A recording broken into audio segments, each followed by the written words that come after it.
आज आमर जननायक ओडिया जातिर अभिभावक उत्कलमणि पंडित गोपबंधु दासंकर 97तम श्राद्ध दिवस अवसर में महान आत्मा प्रति मोर भक्तिपूत श्रद्धांजलि अर्पण करुछि। उत्कलमणि गोपबंधु दास केवल जड़े स्वाधीनता संग्रामी नथिले, से थिले जड़े दूरदृष्टि संपन्न सामाजिक संस्कारक एवं ओडिशार जनतांकर पाई आशार आलोक। से निज जीवन को मातृभूमिर सेवारे उत्सर्ग करथिले।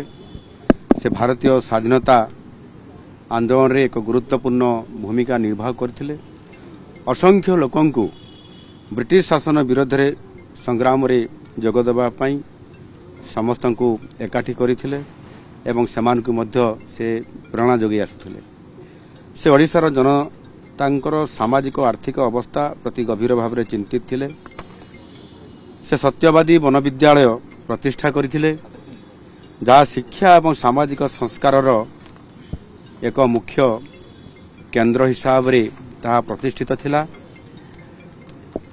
समाज नामक एक खबर कागज प्रतिष्ठा करथिले, जहाँ ओडिशार जनतांकर पाई एक शक्तिशाली कंठस्वर पालटी थिला।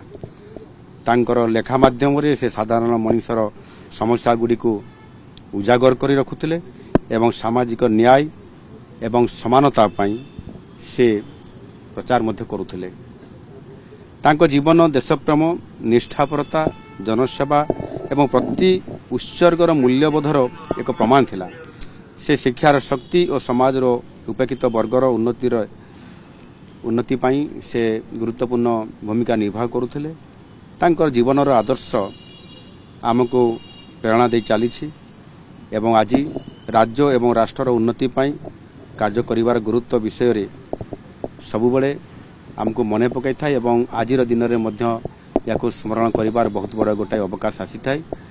निश्चित भाव रे तांकर प्रेरणा, तांकर विचारधारा एवं सेवा मनोभाव याको आधार करी आज मध्य आम सरकार ये समस्त विचारधारा को पाथई करी आज ओडिशा को समृद्ध ओडिशा करिवा पई, विकसित ओडिशा करिवा पई आमे स्वतंत्र भाव रे आम सरकार मध्य काम करी चली छंती एवं निश्चित भाव रे आगामी दिन रे ओडिशा गोपबंधुंकर नीति एवं आदर्श को आधार करी निश्चित भाव रे ओडिशा को समृद्ध करिवा ये प्रकार बड़ संकल्प नहीं आज आम सरकार तांको पई एवं तांको आदर्श पई ओडिशार जनसाधारण पई आमे काम करी चली।